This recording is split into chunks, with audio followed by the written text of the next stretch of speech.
ਸਨਮਾਨਯੋਗ ਗੁਰੂ ਰੂਪ ਸਾਧ ਸੰਗਤ ਜੀਓ, ਸਨਿਮਰ ਗੁਰਦੇਵ ਦੀ ਫਤਿਹ ਪ੍ਰਵਾਨ ਕਰਨੀ।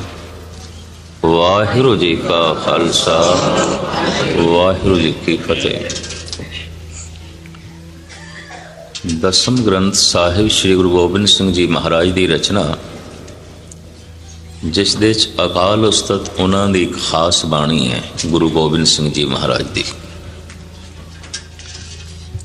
ਉਸ ਬਾਣੀ ਦੇ 'ਚ ਅਕਾਲ ਉਸਤਤ ਬਾਣੀ ਦੇ 'ਚ ਗਿਆਨ ਪ੍ਰਬੋਧ ਨਾਮਕ ਐਸੀ ਬਾਣੀ ਹੈ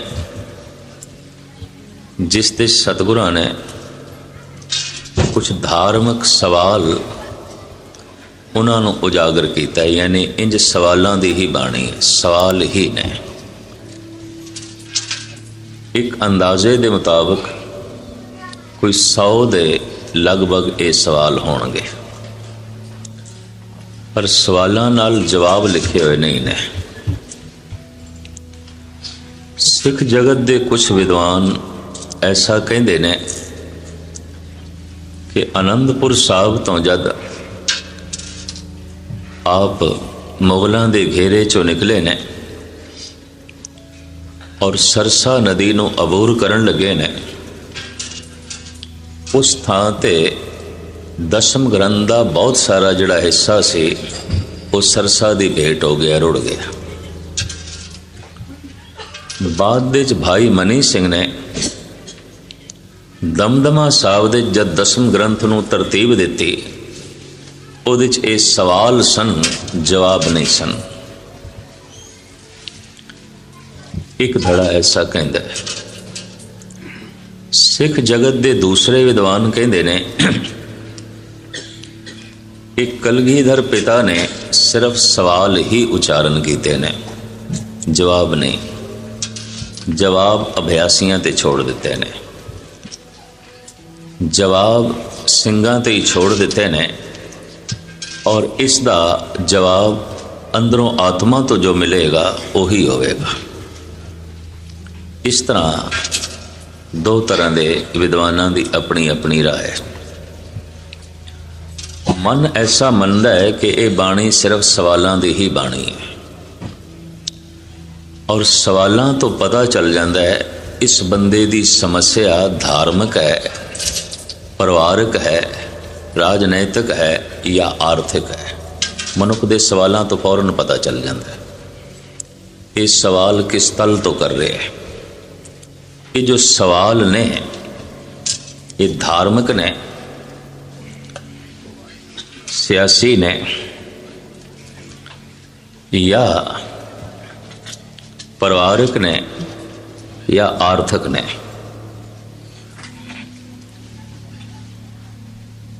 ਸਵਾਲ ਕਹਿੰਦੇ ਨੇ ਇੱਕ ਸਮੱਸਿਆ ਹੈ, ਇੱਕ ਬੋਝ ਹੈ। ਜਿਤਨੇ ਚਿਰ ਤੱਕ ਉਸ ਦਾ ਜਵਾਬ ਨਾ ਮਿਲੇ, ਸਵਾਲ ਬੋਝ ਦੀ ਤਰ੍ਹਾਂ ਦਿਮਾਗ ਤੇ ਪਿਆ ਰਹਿੰਦਾ ਹੈ, ਮਨ ਨੂੰ ਭਾਰਾ ਰੱਖਦਾ ਹੈ। ਔਰ ਮਨੁੱਖ ਐਸਾ ਹੈ, ਇਹਦਾ ਮਨ ਐਸਾ ਹੈ ਕਿ ਗਾਹੇ ਬਗਾਹੇ ਇਹਦੇ ਚੋਂ ਸਵਾਲ ਜ਼ਰੂਰ ਪੈਦਾ ਹੁੰਦੇ ਨੇ। ਇਹ ਚੀਜ਼ ਕੀ ਹੈ, ਇਹ ਕਿਉਂ ਹੈ, ਇਹ ਕਿੱਥੋਂ ਹੈ। ਪੁੱਛਣਾ, ਜਾਣਨਾ, ਪ੍ਰਸ਼ਨ ਕਰਨਾ, ਇਹਨੂੰ ਕਹਿੰਦੇ ਨੇ ਦਿਮਾਗੀ ਭੁੱਖ, ਬੌਧਕ ਭੁੱਖ। ਜਿੱਥੇ ਬੰਦੇ ਦੇ ਤਨ ਦੇ ਵਿੱਚ ਇੱਕ ਭੁੱਖ ਹੈ ਭੋਜਨ ਦੀ, ਉੱਥੇ ਮਨ ਦੇ ਵਿੱਚ ਭੁੱਖ ਹੈ ਗਿਆਨ ਦੀ। ਔਰ ਜਿਹੜਾ ਮਨੁੱਖ ਕੁਝ ਸਵਾਲ ਕਰੇ ਤੇ ਇਹਦਾ ਮਤਲਬ ਕੁਝ ਜਾਣਨਾ ਚਾਹੁੰਦਾ ਹੈ, ਕੁਝ ਸਮਝਣਾ ਚਾਹੁੰਦਾ ਹੈ। ਕਹਿੰਦੇ ਨੇ ਸਵਾਲ ਜਿਤਨਾ ਗਹਿਰਾ ਹੋਵੇਗਾ ਜਵਾਬ ਉਤਨਾ ਉੱਚਾ ਹੋਵੇਗਾ। ਜਿਸ ਦਰਖਤ ਦੀਆਂ ਜੜ੍ਹਾਂ ਜ਼ਮੀਨ ਦੇ ਗਹਿਰੇ ਤਲ ਦੇ 'ਚ ਨਹੀਂ ਜਾਂਦੀਆਂ, ਉਸ ਦਰਖਤ ਦੀਆਂ ਸ਼ਾਖਾਂ ਬਹੁਤ ਉੱਚੀਆਂ ਉੱਠ ਵੀ ਨਹੀਂ ਸਕਣਗੀਆਂ। ਜਿਸ ਦਰਖਤ ਨੂੰ ਉਹਦੀਆਂ ਸ਼ਾਖਾਂ ਨੂੰ ਆਸਮਾਨ ਨੂੰ ਛੂਹਣਾ ਹੁੰਦਾ ਹੈ, ਕੁਦਰਤੀ ਗੱਲ ਹੈ ਜੜ੍ਹਾਂ ਨੂੰ ਪਾਤਾਲ ਦੇ 'ਚ ਜਾਣਾ ਪੈਂਦਾ ਹੈ। ਕਹਿੰਦੇ ਨੇ ਜਿਸ ਦੀ ਸੋਚ ਬੜੀ ਗਹਿਰੀ ਨਾ ਹੋਵੇ ਉਹਦੀ ਸੋਚ ਉੱਚੀ ਵੀ ਨਹੀਂ ਹੋ ਸਕਦੀ, ਬੁਲੰਦ ਵੀ ਉਹੀ ਹੁੰਦੀ ਹੈ ਜੋ ਗਹਿਰੀ ਹੋਵੇ। तो मैं फिर अर्ज करां, कुछ सवाल तो बिल्कुल थोथे होंदे ने, होछे होंदे ने, उपरों उथले होंदे ने, गहराई नहीं होंदी। और उन्हां सवालों तो पता चलता है बंदा कोई बहुत गहरा नहीं है। मनुख दे सवाल दस देंदे ने ये कित्थे खड़ा है, इहदी समस्या की है। कई दफ़ा उम्र 70-80 दी होंदी है, पर उहदे जिहड़े सवाल ने वो दसदे ने ते बच्चे हाले ने। ये शरीरक तौर ते वड्डा हो गया है, ये दिमागी तौर ते वड्डा नहीं होया, ये अकल दे तल ते वड्डा नहीं होया। शायद इस वास्ते ईरान दे एक सूफी संत ने ते कह दिता सी कि उम्र दे नाल बुजुर्गी नूं ना नापो, बुजुर्गी बा अकल अस्त न के बा साल, तवंगरी बा दिल अस्त न के बा माल। कहता है बुजुर्गी अकल तो है, उम्र तो नहीं है। हो सकता है उम्र 80 सालां दी होवे, अकल 10 वरियां दी होवे। अज तो विज्ञान ने इसकी तस्दीक कर दी है कि सियाणे तो सियाणे मनुखों की अकल भी 14 साल से रुक जाती है, 13-14, इस तो अगे नहीं चलती। भावें शरीर 70 का हो गया है, 80 का हो गया है, 90 का हो गया है, अकल इस तो अगे नहीं जा रही। शरीर तो पूरा विकसित हो जाता है, अकल किसे किसे दी पूरी विकसित होती है, ये भी मैं अर्ज करते हैं। और हज़ारां साल पहले भी हिंदुस्तान के ऋषि मुनिया की पकड़ दे गल आ गई सी कि शरीर के विकास नाल लाजमी नहीं कि बंदे का बौद्धिक विकास भी होवे, दिमागी विकास भी होवे। जिस तरह तन नूं खुराक चाहिए तो तन वधदा है, बच्चे नूं खुराक चाहिए, इस तरह अभ्यास ते साधना चाहिए है तां दिमाग उन्नत होंदा है, वरना नहीं। और ना अभ्यास होवे ना साधना होवे तो एक मनुख अगर पशुओं दे पले उन्हां नाल ही रवे, कुछ पढ़े ना, कुछ लिखे ना, कोई मनुखी संगत ना होवे, कहने उसका दिमाग उही कुछ होवेगा जो पशुओं का है। आखिर दिमाग नूं भी विकसित होने लई कुछ चाहिए। शेख सादी साहब कहते ने बुजुर्गी बा अकल अस्त न के बासाल। बुजुर्गी अकल तो है, सालां करके नहीं, भाई इन्ने क साल दा है, उम्र तो नहीं है। तवंगरी बा दिल अस्त न के बामाल। अमीरी दिल तो है, माल असबाब तो नहीं है, धन संपदा तो नहीं है। भाई ये बंदा बहुत अमीर है, देखो इतना धन है, संपदा है, इन्नियां महल माड़ियां ने। सादी कहते ने ये नापण का ढंग नहीं है अमीरी का। देखो इसका दिल कितना क वड्डा है। हो सकता है महल बहुत वड्डा होवे, भरा लई भी थां ना होवे। हो सकता है धन संपदा बहुत ज्यादा होवे, पर उस धन दे माँ बाप नूं भी सुख ना दे सकता होवे। तो ये कोई अमीरी की निशानी तो नहीं है। तवंगरी बा दिल अस्त न के बामाल। तवंगरी दिल तो है, अणहोंदा आप वंडाए, कोई ऐसा भगत सदा है। तो मुख्तसर मैं अर्ज करा, बंदे दे सवाल दस देंदे ने कि सवाल गहरे ने, और जिहड़े सवाल बड़े गहरे होवन उन्हां दा जवाब बड़ा उच्चा हुंदा है। तो गहरे सवालों तो इतना पता चल जाता है कि इस बंदे की बुद्धि बहुत गहराइयां च जाती है। जो गहरा सोच सकता है वो बुलंद भी सोच सकता है। ये भी मैं अर्ज करते हैं, जिस दरख्त ने बहुत ऊपर उच्चा उठना होता है, कुदरती गल उस दियां जड़ां बहुत गहरियां जांदियां। सवालों तो यह भी पता चलता है कि इस बंदे की समस्या परिवारक है। सवाल दस देंदे ने, सवालों तो पता चल जाता है इस बंदे की समस्या आर्थिक है, दुनियावी है। और सवालों तो ही पता चल जाता है इस बंदे दी या इस कौम की समस्या सियासी है। और मनुख दे कीते हुए सवालों तो ही पता चल जाता है बंदा धार्मिक समस्या ते खड़ा है, कोई धार्मिक उलझन है, ਉਹਨੂੰ ਸੁਲਝਾਉਣਾ ਚਾਹੁੰਦਾ ਹੈ। ਮੈਂ ਫਿਰ ਅਰਜ਼ ਕਰਾਂ, ਸਵਾਲ ਉਹੀ ਆਪਣਾ ਸਵਾਲ ਹੋ ਸਕਦਾ ਹੈ ਜੋ ਸਾਡੇ ਅੰਦਰੋਂ ਪੈਦਾ ਹੋਇਆ ਹੈ, ਜੋ ਸੁਣਿਆ ਸੁਣਾਇਆ ਹੈ। ਉਹ ਸਵਾਲ ਸਾਡਾ ਆਪਣਾ ਨਹੀਂ ਹੈ, ਔਰ ਉਸ ਦੇ ਜਵਾਬ ਨਾਲ ਸ਼ਾਇਦ ਸੰਤੁਸ਼ਟੀ ਵੀ ਨਾ ਹੋਵੇ। ਸਵਾਲ ਉਹੀ ਸਵਾਲ ਹੈ ਜੋ ਸਾਡੇ ਅੰਦਰੋਂ ਪੈਦਾ ਹੋਇਆ ਹੈ, ਔਰ ਉਹ ਸਾਡੀ ਸਮੱਸਿਆ ਹੋਵੇਗੀ, ਇਸ ਕਰਕੇ ਪੈਦਾ ਹੋਇਆ ਹੈ। ਜੈਸੇ ਕੋਈ ਬੱਚਿਆਂ ਤੋਂ ਪਰੇਸ਼ਾਨ ਹੋਵੇ, ਜੈਸੇ ਕਿਧਰੇ ਉਹਦਾ ਪਤਨੀ ਨਾਲ ਤਨਾਜ਼ਾ ਹੋਵੇ, ਮਾਂ ਬਾਪ ਨਾਲ ਨਹੀਂ ਬਣਦੀ ਔਰ ਬਹੁਤ ਪਰੇਸ਼ਾਨੀ 'ਚ ਹੈ, ਤੇ ਜੋ ਕਿਸੇ ਦੇ ਸਾਹਮਣੇ ਕੋਈ ਸਵਾਲ ਰੱਖੇ, ਉਹਦੇ ਸਵਾਲ ਪਰਿਵਾਰਕ ਹੋਣਗੇ, ਉਹਦੀ ਸਮੱਸਿਆ ਪਰਿਵਾਰਕ ਹੈ,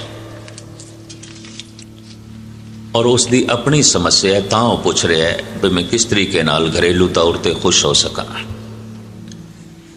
ਕੰਮ ਧੰਦਾ ਨਹੀਂ, ਜਾਂ ਧੰਦਾ ਹੈ तो ਚੱਲ ਨਹੀਂ ਰਿਹਾ, ਮਸਲਾ ਆਰਥਿਕ ਹੈ, ਉਹ ਫਿਰ ਕਈਆਂ ਦੇ ਸਾਹਮਣੇ ਰੱਖਦਾ ਹੈ, ਉਹਦਾ ਆਪਣਾ ਹੈ।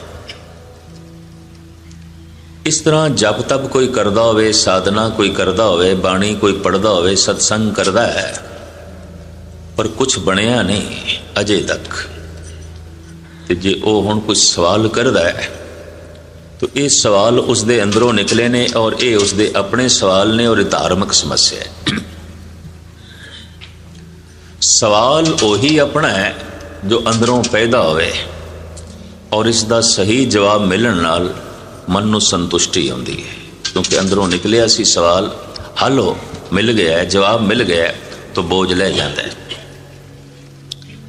ਕਲਗੀਧਰ ਪਿਤਾ ਨੇ ਜਿਹੜੇ ਸਵਾਲ ਲਿਖੇ ਨੇ ਉਹ ਕਰੀਬਨ ਧਾਰਮਿਕ ਨੇ ਸਾਰੇ, ਪਰ ਸਵਾਲ ਹੀ ਨੇ, ਜਵਾਬ ਨਹੀਂ ਨੇ। ਮੈਂ ਤੁਹਾਡੇ ਸਾਹਮਣੇ ਰੱਖਾਂ, ਉਂਝ ਕਾਫੀ ਨੇ, ਥੋੜੇ ਜਿਹਾ ਤੁਹਾਡੇ ਸਾਹਮਣੇ ਰੱਖੇ। ਕੋ ਸੂਰਾ सुंदर कवन कहाँ जोग को सार, को दाता ज्ञानी कवन कहो विचार अविचार। श्री मुखवाक पातशाही दसी। ये अकाल उस्तत है। सतगुरु कहते हैं सूरबीर कौन है? सूरबीर किसनू आखोगे? को सूरा सुंदर कवन, खूबसूरत कौन है? सुंदर किसनू आखोगे?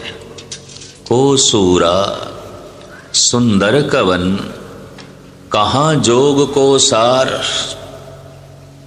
भगती दा फल की है? कोई साधना पिया करदा है धार्मिक,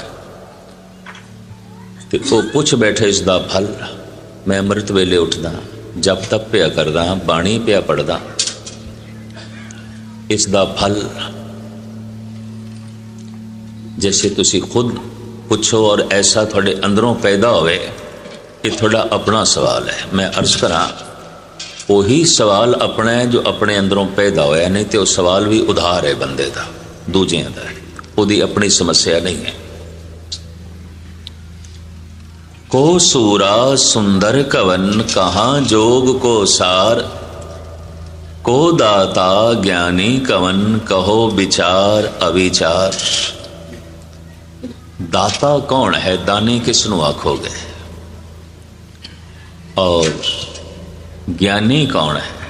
को दाता ज्ञानी कवन कहो विचार अविचार। विचार की चीज है ते अविचार किसनू कहते हैं? ज्ञान की है ते अज्ञान की है? एक प्रश्न है। इस तरह के प्रश्न गालबन 100 के करीब ने, और ये धन गुरु गोबिंद सिंह जी महाराज ने 10वें ग्रंथ दे दर्ज किए ने, अकाल उस्तक नामक बाणी दे। सवाल सारे धार्मिक ने। हुण इस सवाल ने, इन्हां नाल कोई जवाब लिखे कोई नहीं। जिन्होंने कभी अकाल उस्तत सारी पढ़ी होवे, उन्हां दे सामने ये बाणी आई होवेगी। को सूरा सुंदर कवन कहाँ जोग को सार, ओ दाता ज्ञानी कवन कहो विचार अविचार। गुरु गोबिंद सिंह जैसी अजीम शख्सियत और सिर्फ सवाल जवाब नहीं ने, मैं अर्ज कर दें इन्हां नाल लिखे हुए जवाब नहीं ने।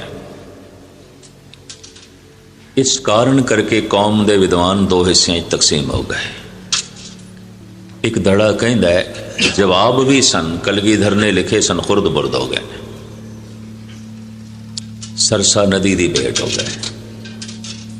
दूसरा कहता नहीं, सवाल ही ने, जवाब सतगुर ने अभ्यासियों ते छोड़ दिते ने। इन्हां दा जवाब जिन्हों अंदरों मिलेगा वही ठीक होगा। और ये सवाल उसे दा ही अपना सवाल होगा जिहदे अंदरों ऐसा सवाल पैदा होवे। कई पूछ लेंदे ने मन तो टिकदा ही नहीं, अजे उन्होंने मन की भी समझ नहीं, देखा देखी उन्होंने प्रश्न ने। जैसे मैं उस दिन अर्ज की सी, कई कहते हैं मन को शुद्ध करके गुरुद्वारे जाना चाहिए, यकीन जाना उन्होंने समझ नहीं है। एवं लोगों को प्रश्न सुन लिया होगा, ये गल सुन ली होगी तो कहते हैं मन को शुद्ध करके गुरुद्वारे जाना चाहिए। ऐसा नहीं है, इंज कहना चाहिए गुरुद्वारे जाओ ताकि मन शुद्ध हो। सुनिया सुनाए लोग इंज कह लग पेंदे ने मन को एकाग्र करके बाणी पढ़नी चाहिए, गलत कहते हैं। इतों एक गल का पता चले इन्होंने मन की बिल्कुल समझ नहीं, बस लोगों को सुन लिया तो कही जाते हैं। मैं फिर अर्ज करा, मनुखों की बहुत सारी गुफ्तगू, बहुत सारे प्रश्न उन्होंने अपने नहीं ने, सुने सुनाए ने, उधार ने। अगर उसका जवाब भी मिल गया तो इन्हों तसली नहीं होगी। ये भी मैं अर्ज कर दें, पता है क्यों? सवाल उन्होंने अपना है ही नहीं, तसली कितों हो जाएगी अगर जवाब भी मिल जाए। ये समस्या उन्होंने नहीं है। किसी की परिवारक समस्या होवे ही ना, तो उस समस्या का कोई जवाब दसे, समाधान दसे तो की मैंने रखता है। जो समस्या नू समस्या मन्ने ही ना, जो रोग नू रोग मन्ने ही ना, उन्होंने अगर दवाई औषधि दसो की मैंने रखती। तो मेरा अपना ऐसा निश्चय है कि सतगुरां ने ये जवाब अभ्यासियों ते छोड़ दिते हैं। अंदरों जो जवाब मिले वही है। निर्मलिया महात्मा दे चों एक पंडित गणेशा सिंह जी होए ने, उन्होंने इन्हां सारे सवालों का जवाब लिखे है। दसम ग्रंथ का टीका करदे होया पुरानियां टकसालां ते उदासी निर्मले चलाते सन। पहले टीके भी उन्होंने ही लिखे हुए हैं। एक गल वखरी है, एक अकाली लहर चली और निर्मलियां ते उदासियां कोल असी गुरुद्वारे खोल है, क्योंकि 5% जड़े महंत सन ना, 5% सिर्फ 5% इन्हां दी जिंदगी ठीक नहीं सी। और ये उस वक्त अंग्रेज़ां नाल तालमेल रखते सन जब देश गुलाम सी। तो सिंघां ने बगावत की। इन्हां दे चों जिहड़ा सब तो भ्रष्ट महंत सी वह महंत नरैणू सी, नरैण दास ननकाणा साहब का। 2-4 आले दुआले दे होर होणगे, बाकी सारे ही ठीक सन। उदासी, निर्मले, सेवा पंथीए, अड्डण शाहीए, इस तरह के बहुत सारे सन। उन्हां कोल इतिहासक अस्थान भी सन, कईयां दे अपने भी अस्थान सन बड़े सोहणे। और सारे हिंदुस्तान दे ये प्रचार करते सन। और सारे हिंदुस्तान दे गुरुद्वारे पुराने बनाए हुए भी इन्हां दे सन। सिर्फ 5% महंत ठीक नहीं सन। तो एक लहर चली इन्हां दे खिलाफ और आखिर ननकाने साहब का मोर्चा जित लिया गया। तो फिर गुरुद्वारा एक्ट बनया, श्रोमणी गुरुद्वारा प्रबंधक कमेटी बनी, उहदे जेर असर सारे इतिहासक अस्थान आ गए। और इस तरह ये महंत निर्मले उदासी खत्म होए। मिशनरी सन। ऐसा एक त्यागियां का तबका सी जो गुरु नानक की बाणी नूं दूर दराज तक फैलांदा सी, प्रचार करता सी। जिस दिन दे ये मिशनरी अलग होए, यकीन जानो उसे दिन का ही सिख जगत का प्रचार रुक गया। अज तो 60 साल पहले सिख वध रहे सन, 60 साल तो जिस दिन के गुरुद्वारे साडे हथे च आए, कोई वादा नहीं, कुछ भी नहीं है, बिल्कुल कुछ नहीं है। उन्होंने दूर दूर तक गुरबाणी का प्रचार किया। जिस घर दे चो लंगर भी छकते सन, कहते सन एक बच्चा कलगीधर दी गोद च पाओ, तो अगला एक बच्चा सिंह सजांदा सी। वेख उन्हां दा भगवा हुंदा सी, साधुआं वाला लिबास, दिन रात वो पढ़ते सन। और उस जमाने च गुरुद्वारियां सवेरे गुरु ग्रंथ साहब की कथा होंदी सी, दोपहरे दसम ग्रंथ की कथा, शामी गुरप्रताप सूरज की कथा। वो विद्यार्थी भी सुनते सन, संगतां भी सुनदियां सन। इस तरह गुरुद्वारे सत्संग का केंद्र ते सन, पर गुरुद्वारे टकसाल भी सन विद्या दे। अज इंज कह लो 95% गुरुद्वारे ना सत्संग के केंद्र रहे ने, ना वो टकसाल ने, कुछ भी नहीं है। ये पहले टकसालां सन और सत्संग के भी बहुत वड्डे वड्डे केंद्र सन, और इस तरीके नाल सिखी का वाधा हो रहा सी, वध रहे सन। उस ही दौर दे होए ने पंडित गणेशा सिंह निर्मले, और उन्होंने दसम ग्रंथ के जो ये सवाल कलगीधर पिता ने उच्चारण किए ने, उन्होंने जवाब लिखे ने, तो आख्या ये जवाब मैनू अंदरों मिले ने। मेरी आत्मा इंज कहती है कि इन्हां दा जवाब ये हो सकता है। वो मैं थोड़े सामने रखा। सवाल गुरु गोबिंद सिंह जी महाराज दे, जवाब पंडित गणेशा सिंह दे। सवाल ये, को सूरा सुंदर कवन, कहाँ जोग को सार। सूरबीर कौन है, सुंदर कौन है, भगती दा, सतसंग दा, योग साधना दा फल की है, जप तप दा फल की है। पंडित गणेशा सिंह ने जवाब लिखे, मन जीता सूरा है, सुंदर है गुणवान, जब मन की थिरता भई, सार योग एहो जान। निर्मले उदासी संस्कृत अरबी फारसी दे महापंडित सन। गुरु ग्रंथ साहब जी महाराज के अर्थ वो ग्रामर के मुताबिक करते होंगे सन। ये सिलसिला करीबन सारा खत्म होया है। खैर, वो कहता है मन जीता सूरा है, जो अपने मन को जित लेंदा सूरवीर है। दो तरह की जित है, दूजे नू जितना या अपने आप नू जितना। धार्मिक मनोविज्ञान ये भी कहता है कि जिहड़ा अपने मन नू जित नहीं सकिया, वो दूजियां नू जितण की कोशिश करता है, और जिहड़ा अपने मन का गुलाम होंदा है, ये बंदा दूजियां नू गुलाम रख के खुश होंदा है, दूजियां नू दबा के खुश होंदा है।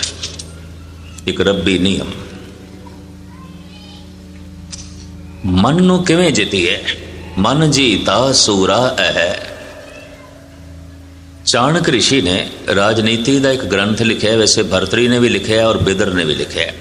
हिंदुस्तान के कुछ संतां ने भी राजनीति के ग्रंथ लिखे ने, जैसे चाणक्य, बिदर ते भर्तरी। चाणक्य कहता है दूजे नू जितना है, दूजे नू तां 4 गुण चाहिए ने। गुरु नानक देव जी महाराज ने दस्या अपने आप को जितना है 2 गुण चाहिए ने। जो 2 पैरों ते चलता है मनुख है, 4 पैरों ते चौपाया अक्सर। दूजे नू जितण वास्ते 4 गुण चाहिए, गुण कहते हैं। अपने आप को जितण वास्ते 2 गुण चाहिए ने। ये जिहड़ा दूजे नू जितना है, दूजे दा मुल्क जितना है, दूजी कौम नू जितना है, दूजे परिवार नू जितना है, दूजे मनुख नू जितना है। ਜਿੱਤਣ ਲਈ ਉਹ ਜਿਹੜੇ 4 ਗੁਣ ਲਿਖਦਾ ਹੈ ਓਏ, ਸ਼ਾਮ ਦਾਮ ਡੰਡ ਭੇਦ। ਇਹ 4 ਗੁਣ ਨੇ ਦੂਜੇ ਨੂੰ ਜਿੱਤਣ ਲਈ, ਸ਼ਾਮ ਦਾਮ ਡੰਡ ਭੇਦ। ਅਗਲੇ ਦੀ ਸ਼ਰਣੀ ਪੈ ਜਾਓ, ਹੱਥ ਜੋੜ ਲਓ, ਔਰ ਇਸ ਢੰਗ ਨਾਲ ਅਗਲੇ ਦੀ ਸ਼ਰਣੀ ਪਾਓ, ਅਗਲੇ ਦੇ ਪੈਰੀ ਪਾਓ ਕਿ ਉਹਦੇ ਪੈਰਾਂ ਨੂੰ ਜਕੜ ਦਿਓ, ਚੱਲਣ ਜੋਗਾ ਨਾ ਰਹਿਣ ਦਿਓ। ਉਹਦਾ ਝੁਕਣਾ ਇੰਜ ਹੋਵੇ ਜਿਵੇਂ ਸ਼ਿਕਾਰੀ ਝੁਕਦਾ ਹੈ ਤੇ ਝੁਕ ਕੇ ਸ਼ਿਕਾਰ ਨੂੰ ਮਾਰਦਾ ਹੈ। ਅਪਰਾਧੀ ਦੂਣਾ ਨਿਵੇਂ ਜਿਉ ਹੰਤਾ ਮਿਰਗਾਏ, ਸੀਸ ਨਿਵਾਈਏ ਕਿਆ ਥੀਏ ਜਾਂ ਹਿਰਦੇ ਕੁਸੁੱਦੇ ਜਾਏ। ਸ਼ਾਮ ਸ਼ਰਣੀ ਪੈ ਜਾਏ, ਮਿੱਠੀ ਬੋਲੀ ਬੋਲੇ, ਉਹਦੇ ਕਦਮਾਂ ਵਿੱਚ ਪੈ ਜਾਏ, ਔਰ ਇਸ ਢੰਗ ਨਾਲ ਉਸਦੇ ਕਦਮਾਂ 'ਚ ਪਵੇ ਕਿ ਉਹਦੇ ਕਦਮਾਂ ਨੂੰ ਰੋਕ ਦੇਵੇ, ਚੱਲਣ ਜੋਗਾ ਨਾ ਰਹਿਣ ਦੇਵੇ। ਪਰ ਅਗਲਾ ਜੇ ਕਿਧਰੇ ਸਿਆਣਾ ਹੋਵੇ ਤੇ ਉਹ ਸੋਚੇ ਮੇਰੇ ਪੈਰੀ ਪੈਣਾ, ਮੇਰੇ ਪੈਰਾਂ ਨੂੰ ਰੋਕਣਾ ਹੈ, ਔਰ ਮੇਰੇ ਪੈਰੀ ਪੈਣਾ ਇਹ ਧੋਖਾ ਹੈ, ਪਖੰਡ ਹੈ, ਇਹਦੀ ਨੀਅਤ ਠੀਕ ਨਹੀਂ। ਉਹ ਸਿਆਣਾ ਹੋਵੇ ਤੇ ਉਹ ਆਪਣੇ ਕਦਮ ਨਾ ਰੋਕੇ, ਆਖੇ ਮੈਂ ਨਹੀਂ, ਮੈਂ ਚੱਲਣਾ ਹੈ। ਤੋ ਰਾਜਨੀਤੀ ਦਾ ਦੂਜੇ ਨੂੰ ਜਿੱਤਣ ਦਾ ਫਿਰ ਦੂਸਰਾ ਗੁਣ ਹੈ ਦਾਮ। ਕੁਛ ਦੇ ਦੋ ਇਸ ਨੂੰ ਤੇ ਰੋਕ ਦੋ, ਕੁਛ ਇਸ ਨੂੰ ਦੇ ਦੋ, ਖਰੀਦ ਲਓ। ਦੁਨੀਆ ਵਿੱਚ ਹਰ ਚੀਜ਼ ਵਿਕਦੀ ਹੈ, ਮਨੁੱਖ ਦੀ ਮਨੁੱਖਤਾ ਵਿਕਦੀ ਹੈ, ਇਨਸਾਨ ਦੀ ਇਨਸਾਨੀਅਤ ਵਿਕਦੀ ਹੈ, ਇਨਸਾਨ ਦੀ ਇੱਜ਼ਤ ਵਿਕਦੀ ਹੈ, ਇਨਸਾਨ ਦੀ ਅਸਮਤ ਵਿਕਦੀ ਹੈ। ਅਗਰ ਕੋਈ ਮੁੱਲ ਦੇਣ ਵਾਲਾ ਹੋਵੇ ਵਿਕਦੀ ਹੈ। ਇਹ ਵੀ ਮਹਿਰਸ ਕਰਦੇ ਹਾਂ। ਅਣਖ ਵਿਕਦੀ ਹੈ, ਈਮਾਨ ਵਿਕਦਾ ਹੈ, ਦੀਨ ਵਿਕਦਾ ਹੈ, ਇੱਜ਼ਤ ਵਿਕਦੀ ਹੈ, ਅਸਮਤ ਵਿਕਦੀ ਹੈ, ਬਸ਼ਰਤੇ ਪੂਰਾ ਮੁੱਲ ਅਗਲੇ ਨੂੰ ਮਿਲ ਜਾਏ। तो कोई विरला ही होगा कि मैं अपनी असमत क्यों बेचा, इज्जत क्यों बेचा। तो दाम अगले की हैसियत देख के उन्होंने दे दो और उन्होंने खरीद लो, काबू कर लो। पर अगला बड़ा ही अणखीला होवे ते रब्बी भरोसे वाला होवे ते सच्चाई दा धारनी होवे ते ओ अपने आप नूं बेचण नूं तैयार ना होवे। तो फिर राजनीति का एक तीसरा गुण है शाम दाम दंड। टॉर्चर करो, दंड दो, सताओ, इनू मारो, इनू मानसिक तौर पर परेशान करो, इनू शरीरक तौर पर चोट पहुँचाओ, आपे ढल जाएगा। पर वो किधरे इतना हटी होवे कि मानसिक पीड़ा भी सहार जाए ते शरीरक चोट भी सहार जाए ते झुकण नूं तैयार ना होवे, इन मनण नूं तैयार ना होवे। शाम दाम दंड भेद। फिर चौथा तरीका है भेद। पाड़ दो, वंड दो, टुकड़े टुकड़े कर दो। एक पार्टी नूं 4 टुकड़ियां तकसीम कर दो, एक कौम नूं 8 टुकड़ियां च वंड दो, आपे कमज़ोर हो जाणगे, आपे खेरू खेरू हो जाणगे। एक मनुख नूं वंड दो, उहदी ताकत नूं वंड दो, उसकी शक्ति नूं वंड दो। राजनीति के बारे जो चाणक ने लिखा है वो कहता है राजनीति इन्हां 4 गुणां ते चलदी है ते 4 गुण जिसनूं नहीं आउंदे राजनीतिक दुनिया 'च कामयाब नहीं हो सकता। शाम दाम दंड भेद। वो कहता है वो राजनीतिक है ही नहीं जिहदे कोल ये 4 गुण नहीं ने। शाम दाम दंड भेद। दूजे नूं जितना, अपने आप नूं जितना है। ये 2 गुण ने, दया ते संतोख। संतुष्ट मनुख, दयालु मनुख अपने मन नूं जित लैंदा है। जिस तरह शाम दाम दंड दे आसरे थे दूजे नूं जितना है, दया ते संतोख दे आसरे ते अपने मन नूं जितना है। इतनी मैं अर्ज करदे हाँ, जिथे संतोख ते दया नहीं वो धार्मिक नहीं है। जिथे शाम दाम दंड भेद दी सूझ समझ नहीं है वो राजनैतिक भी नहीं है। वो सियासत दे च आ गया है, अजे सूझ ते समझ नहीं है। इतनी मैं अर्ज करदे हाँ, कुछ सियाणे भारत दे ऐसे कहते ने कि एक पठान मुगल सिख ये मार्शल जरूर ने, सियासतदान नहीं ने, राजनीतिक नहीं ने। जिहड़े बड़े बड़े राजनीति दे पंडित ने ते राजनीति ते जो कुछ लिखते ने, विचारते ने, सोचते ने, ये तीन कौमां पठान अफगानिस्तान दे, मुगल और सिख, कहते बड़े मार्शल ने, सियासतदान बिल्कुल नहीं ने। अपनी सारी शक्ति आपस दे च लड़के गवांदे ने, पठान मुगल ते सिख। अगले इन्हां नूं पाड़ के रख देंदे ने, वंड देंदे ने, भेद पा देंदे ने।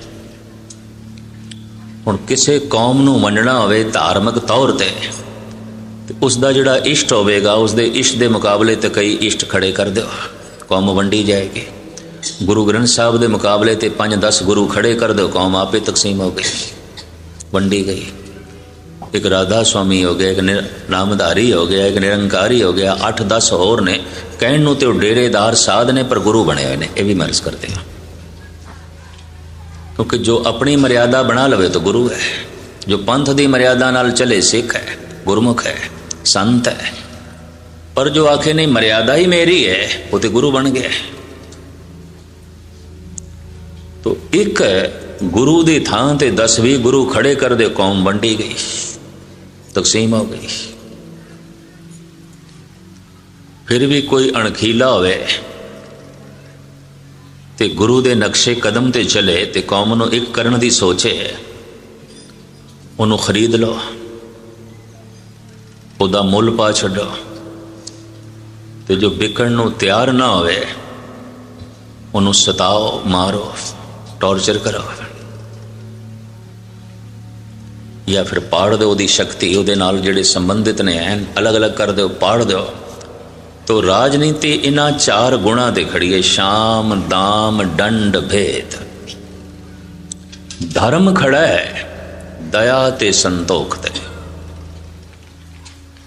दूजे नूं जितना राजनीति है, दूजे नूं गुलाम करना, अपने आप नूं जितना ये धर्म नीति है। दुनिया च ये 2 नीतियां चल रही, राजनीति, धर्म नीति। राजनीति उस दिन शुद्ध आउंदी है जब उस नाल धर्म जुड़ जाता है। दूजे नूं जितना नहीं है, दूजे नूं मारना भी नहीं है, दूजे नूं पाड़ना भी नहीं है। सिर्फ दूजे दा हक मिल सके, कोई उसका हक ना खोवे, हक तलफी ना होवे, इस ढंग का इंतजाम करना है तो राजनीति शुद्ध हो जाती है, पावन हो जाती है, पवित्र हो जाती है। खैर मुख्तसर में अर्ज करा, जगत नूं जितने वाला बंदा अपने मन के हथों गुलाम होंदा है, पर जिहड़ा अपने मन नूं जित लैंदा वो जगत नूं जित लैंदा है। मन जीते जग जीत। इसी वास्ते पंडित गुलाब सिंह जी ने, पंडित गणेशा सिंह ने इस सवाल का जवाब ये लिखा, को सूरा, सूरबीर कौन है? वो कहता है मन जीता सूरा है। बस वही सूरबीर है जो अपने मन नूं जित लैंदा है। मन नूं जितण वास्ते दया चाहिए है, दूजे नूं जितण वास्ते कठोरता चाहिए है। टॉर्चर करना है, मारना है तो दुष्टपना तो चाहिए है। किवें दूसरे नूं जितोगे? किस तरह अगले नूं खरीदोगे? अपने मन नूं जितण वास्ते दया चाहिए है, अपने मन नूं जितण वास्ते संतोख चाहिए है, दूजे नूं जितण वास्ते तृष्णा चाहिए है।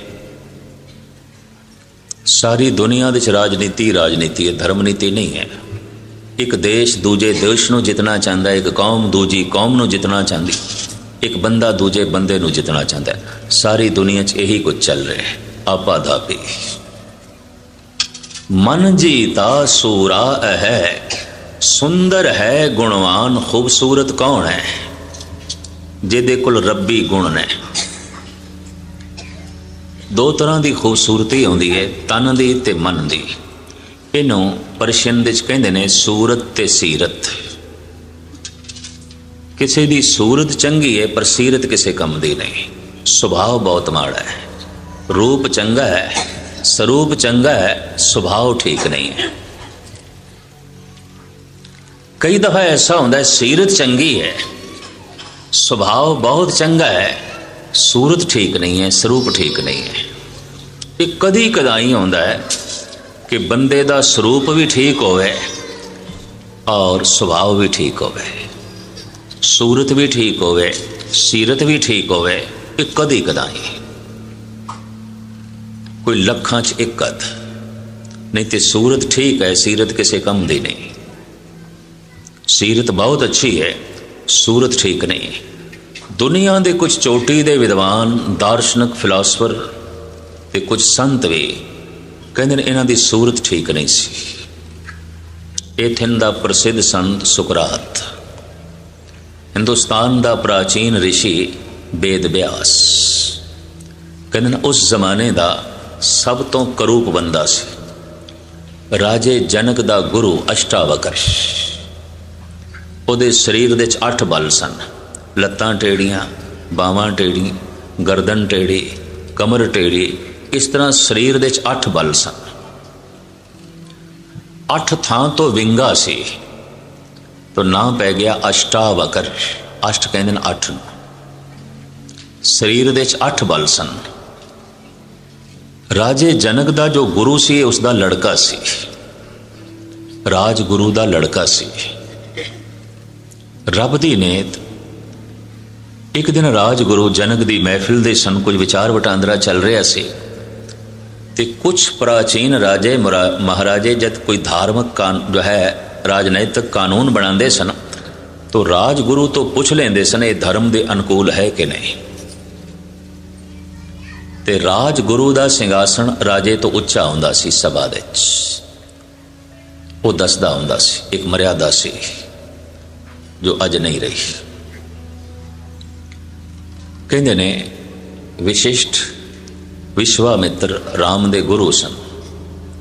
ਜਦ ਵੀ ਕੋਈ ਨਵਾਂ ਕਾਨੂੰਨ ਬਣਾਉਣਾ ਹੈ, ਮਰਿਆਦਾ ਬਣਾਉਣੀ, ਉਹ ਵਿਸ਼ਿਸ਼ਟ ਤੋਂ ਪੁੱਛਦੇ ਸਨ, ਵਿਸ਼ਵਾਮਿੱਤਰ ਤੋਂ ਪੁੱਛਦੇ ਸਨ, ਤਸਦੀਕ ਕਰਾਉਂਦੇ ਸਨ, ਉਂਝ ਨਹੀਂ। ਖੈਰ ਮੈਂ ਲਮਕਾਵਾਂ ਨਾ। ਅਸ਼ਟਾਵਕਰ ਦੀ ਮਾਤਾ ਨੇ ਕਿਧਰੇ ਅਸ਼ਟਾਵਕਰ ਨੂੰ ਕਹਿ ਦਿੱਤਾ ਵੀ ਤੂੰ ਆਪਣੇ ਪਿਤਾ ਨੂੰ ਬੁਲਾ ਲਿਆ, ਘਰ ਦੇ 'ਚ ਕੋਈ ਜ਼ਰੂਰੀ ਕੰਮ ਪੈ ਗਿਆ। ਤੇ ਅਸ਼ਟਾਵਕਰ ਚਲਾ ਗਿਆ। ਪਹਿਲੀ ਦਫਾ ਅੱਜ ਜਨਕ ਦੀ ਮਹਿਫਿਲ ਦੇ ਜਾਣ ਲੱਗਾ। ਪਹਿਲੀ ਦਫਾ ਆਪਣੀ ਝੁੱਗੀ 'ਚ ਬੈਠ ਕੇ ਸਾਧਨਾ ਕਰਦਾ ਰਹਿੰਦਾ ਸੀ, ਗ੍ਰੰਥ ਲਿਖਦਾ ਰਹਿੰਦਾ ਸੀ। ਇਹਦੀ ਲਿਖਤ ਵੀ ਹੈ ਅਸ਼ਟਾਵਕਰ ਦੀ ਗੀਤਾ। ਗੀਤਾ ਇੱਕ ਕ੍ਰਿਸ਼ਨ ਦੀ ਹੈ, ਗੀਤਾ ਇੱਕ ਅਸ਼ਟਾਵਕਰ ਦੀ ਹੈ। ਔਰ ਜਿਹੜੀ ਅਸ਼ਟਾਵਕਰ ਦੀ ਗੀਤਾ ਉਸ ਦਾ ਨਾਂ ਹੈ ਮਹਾਗੀਤਾ। ਬੜਾ ਭਾਰੀ ਗਿਆਨ ਹੈ। ਜਨਕ ਦੇ ਸਵਾਲ ਨੇ, ਅਸ਼ਟਾਵਕਰ ਦੇ ਜਵਾਬ ਨੇ, ਔਰ ਕੁਝ ਅਸ਼ਟਾਵਕਰ ਦੀਆਂ ਆਪਣੀਆਂ ਵਿਚਾਰਾਂ ਨੇ। ਉਹਨੂੰ ਕਹਿੰਦੇ ਨੇ ਮਹਾਗੀਤਾ। ਉਹਦੇ ਲੇਖਕ ਨੇ ਅਸ਼ਟਾਵਕਰ। ਸਰੀਰ ਦੇ 'ਚ 8 ਬਲ। ਉਸ ਵਕਤ ਦੁਨੀਆ ਦਾ ਸਭ ਤੋਂ ਕਰੂਪ ਬੰਦਾ। ਮਾਂ ਦੀ ਆਗਿਆ ਸੁਣ ਇਹ ਪਿਓ ਨੂੰ ਬੁਲਾਉਣ ਵਾਸਤੇ ਜਨਕ ਦੀ ਮਹਿਫਿਲ ਦੇ ਚਲਾ ਗਿਆ। ਤੋ ਰਾਜਗੁਰੂ ਦਾ ਲੜਕਾ ਸੀ, ਰੋਕਣਾ ਤੇ ਕਿਸੇ ਨੇ ਨਹੀਂ ਸੀ। ਆਖਿਰ ਚਲਾ ਗਿਆ ਮਹਿਫਿਲ ਦੇ 'ਚ, ਦਰਬਾਰ ਦੇ ਚਲਾ ਗਿਆ ਜਿੱਥੇ ਸਾਰੇ ਅਹਿਲਕਾਰ ਬੈਠੇ ਸਨ, ਜਨਕ ਵੀ ਬੈਠਾ ਸੀ। ਸਾਰਿਆਂ ਨੇ ਜਿਉਂ ਅਸ਼ਟਾਵਕਰ ਨੂੰ ਦੇਖਿਆ ਤੇ ਹੱਸ ਪਏ, ਖਿੜਖਿੜਾ ਕੇ ਹੱਸ ਪਏ। ਸਿਰਫ 2 ਬੰਦੇ ਨਹੀਂ ਹੱਸੇ, ਇੱਕ ਅਸ਼ਟਾਵਕਰ ਦਾ ਪਿਤਾ, ਇੱਕ ਜਨਕ। ਹੁਣ ਪਿਓ ਆਪਣੇ ਬੱਚੇ ਤੇ ਥੋੜੀ ਹੱਸ ਸਕਦਾ ਸੀ, ਔਰ ਇੱਕ ਜਨਕ ਬੜੇ ਸੰਜੀਦਾ ਮਿਜ਼ਾਜ ਪੁਰਸ਼ ਸਨ, ਧਾਰਮਿਕ ਸਾਧਨਾ ਕਰਨ ਵਾਲੇ, ਉਹ ਨਹੀਂ ਹੱਸੇ। ਜਨਕ ਕਹਿੰਦਾ ਹੈ ਰਿਸ਼ੀ ਜੀ ਅਸ਼ਟਾਵਕਰ ਨੂੰ ਸੰਬੋਧਨ ਕਰਕੇ, ਇਹ ਸਾਰੇ ਤੁਹਾਡੇ ਤੇ ਹੱਸੇ ਨੇ, ਤੁਸੀਂ ਕਿਸ ਤੇ ਹੱਸੇ ਹੋ? ਤੁਹਾਨੂੰ ਕਿਸ ਤੇ ਹੱਸੀ ਆ ਗਈ? ਤੋ ਅਸ਼ਟਾਵਕਰ ਕਹਿਣ ਲੱਗੇ ਇਹ ਸਾਰੇ ਮੇਰੇ ਤੇ ਹੱਸੇ ਨੇ ਤੇ ਮੈਂ ਇਹਨਾਂ ਤੇ ਹੱਸ ਪਿਆ। ਜਨਕ ਕਹਿੰਦਾ ਰਿਸ਼ੀ ਜੀ ਇਹ ਸਾਰੇ ਤੁਹਾਡੇ ਵਿੰਗੇ ਸਰੀਰ ਨੂੰ ਵੇਖ ਕੇ ਹੱਸ ਪਏ ਨੇ। ਤੁਹਾਡੇ ਸਰੀਰ ਦੇ ਜਿਹੜੇ ਬਲ ਨੇ ਨਾ 8 ਬਲ, ਉਹਨੂੰ ਵੇਖ ਕੇ ਹੱਸ ਪਏ ਨੇ। ਅਸ਼ਟਾਵਕਰ ਕਹਿੰਦੇ ਨੇ ਮੈਂ ਹੱਸ ਪਿਆ, ਇਹਨਾਂ ਦੇ ਮਨ ਦੇ 'ਚ ਜਿਹੜੇ ਬਲ ਨੇ ਨਾ ਉਹ ਵੇਖ ਕੇ ਮੈਨੂੰ ਹੱਸੀ ਆ ਗਈ। ਇਹ ਮਨ ਕਰਕੇ ਜੋ ਟੇੜੇ ਨੇ ਮੈਨੂੰ ਹੱਸੀ ਆ ਗਈ ਹੈ, ਮੈਂ ਵੀ ਹੱਸਿਆ। ਬੜੇ ਟੇੜੇ ਬੰਦੇ ਤੂੰ ਆਪਣੀ ਮਹਿਫਿਲ ਦੇ 'ਚ ਬਿਠਾਏ ਹੋਏ ਨੇ, ਇਹਨਾਂ ਦੇ ਮਨ ਦੇ 'ਚ ਸੈਂਕੜੇ ਬਲ ਨੇ, ਮੇਰੇ ਸਰੀਰ ਦੇ 'ਚ 8 ਬਲ ਨੇ, ਹੱਸੇ ਨੇ। ਇਹਨਾਂ ਦੇ ਮਨ ਦੇ 'ਚ ਸੈਂਕੜੇ ਬਲ ਨੇ, ਔਰ ਜੋ ਫਸ ਜਾਏ ਇਹਨਾਂ ਦੇ ਬਲ 'ਚੋਂ ਨਿਕਲ ਵੀ ਨਹੀਂ ਸਕਦਾ। ਰਾਜਨ ਇੱਥੇ ਮਨ ਕਰਕੇ ਟੇੜੇ ਨੇ, ਮਨ ਕਰਕੇ ਵਿੰਗੇ ਨੇ। ਇਹਨਾਂ ਦੀ ਦ੍ਰਿਸ਼ਟੀ ਵੀ ਸਿਰਫ ਉੱਪਰ ਹੈ, ਤਨ ਤੱਕ ਹੈ। ਔਰ ਰਾਜਨ ਇਹਨਾਂ ਦੀ ਸੋਚਣੀ ਕੋਈ ਗਹਿਰੀ ਨਹੀਂ ਹੋਵੇਗੀ, ਇਹਨਾਂ ਦੀ ਸੋਚਣੀ ਕੋਈ ਉੱਚੀ ਨਹੀਂ ਹੋਵੇਗੀ। ਇਹਨਾਂ ਦੀ ਸੋਚ, ਇਹਨਾਂ ਦੀ ਨਜ਼ਰਾਂ ਸਿਰਫ ਉੱਪਰ ਹੀ ਰਹਿੰਦੀਆਂ ਨੇ। ਤਾਂ ਮੁਖਤਸਰ ਮੈਂ ਅਰਜ਼ ਕਰਾਂ, ਕਿਸੇ ਦਾ ਸੁਭਾਅ ਬੜਾ ਚੰਗਾ ਹੁੰਦਾ ਹੈ, ਸਰੂਪ ਚੰਗਾ ਨਹੀਂ ਹੈ। ਸੀਰਤ ਬਹੁਤ ਚੰਗੀ ਹੈ, ਨੇਕ ਹੈ, ਸੂਰਤ ਠੀਕ ਨਹੀਂ ਹੈ। ਕਈ ਦਫਾ ਐਸਾ ਹੁੰਦਾ ਹੈ ਸੂਰਤ ਠੀਕ ਹੈ, ਸਰੂਪ ਠੀਕ ਹੈ, ਸੁਭਾਅ ਠੀਕ ਨਹੀਂ ਹੁੰਦਾ। ਅਕਸਰ ਐਸਾ ਹੁੰਦਾ ਹੈ ਸੂਰਤ ਤੇ ਸੀਰਤ, ਸਰੂਪ ਤੇ ਸੁਭਾਅ ਦੋਵੇਂ ਹੀ ਠੀਕ ਹੋਵਨ, ਕਹਿੰਦੇ ਨੇ ਐਸਾ ਵਿਰਲਾ ਹੁੰਦਾ ਹੈ। ਹੁੰਦਾ ਤਾਂ ਹੈ, ਪ੍ਰਭੂ ਦੀ ਕਲਾ ਅਨੰਤ ਹੈ, ਪਰ ਵਿਰਲਾ ਹੁੰਦਾ ਹੈ। ਉਸਤਾਦ ਜ਼ੌਕ ਕਹਿੰਦੇ ਨੇ खुदा ने हुस्न नादानों को बख्शा, जर जलीलों को, अकलमंदों को रोटी खुश्क और हलवा बखीलों को। वो इंज कहता है, इन्हें इंज तनज भी की थी। कहता है अक्सर देखा गया है जिन्हां दी सूरत ठीक नहीं, सीरत बहुत अच्छी है, और जिन्हां दी सूरत बहुत अच्छी है, सीरत करके ठीक नहीं ने। ये शायर उस्ताद ज़ौक ये भी ऐसा मनदा है। खैर इस दे कुछ मनोविज्ञानक नुकते ने भी ने, इस दे ना पईए। कलगीधर पिता कहते ने खूबसूरत कौन है, को सूरा सुंदर कवन। पंडित गणेशा सिंह जी इसका जवाब लिखते हैं, मन जीता सूरा है, सुंदर है गुणवान। जिहदे कोल रब्बी गुण ने खूबसूरत है, जिहदी सीरत चंगी है बस वो ठीक है, वो महान है। मन जीता सूरा है, सुंदर है गुणवान। जब मन की थिरता भई, सार योग एहो जान। जिस दिन मन टिक जाए तो भक्ति का फल मिल गया, सतसंग का फल मिल गया। और की फल होंदा है? उस टिकाऊ दे जो रस आनंद मिलता है वो गल अलग। मन का टिक जाना ही सतसंग का फल है, मन का टिक जाना ही तपस्या का फल है। फल पहले नहीं होंदा, पहले बीज होंदा है, पहले कर्म होंदे ने, फल बाद विच होंदा है। इतनी मैं अर्ज कर दिया। अक्सर जो कहते मैं दोहरा दिया भाई मन नूं टिका के बाणी पढ़ो, बिल्कुल गलत कहते हैं। मन की समझ ही नहीं उन्होंने। कहना चाहिए बाणी पढ़ो ताकि मन टिके, नाम जपो ताकि मन टिके, अभ्यास करो ताकि मन टिके। तो पंडित गणेशा सिंह जी कहते हैं जब मन टिक जाए तो सतसंग का फल मिल गया, जप तप का फल मिल गया, बाणी दे पाठ का फल मिल गया, योग साधना का फल मिल गया। दूसरी पंक्ति, को दाता ज्ञानी कवन, कहो विचार अविचार। इतने सवालों का जवाब इस समय हो सकता है, इस वास्ते मैं इतना ही नुकता रखे थोड़े सामने।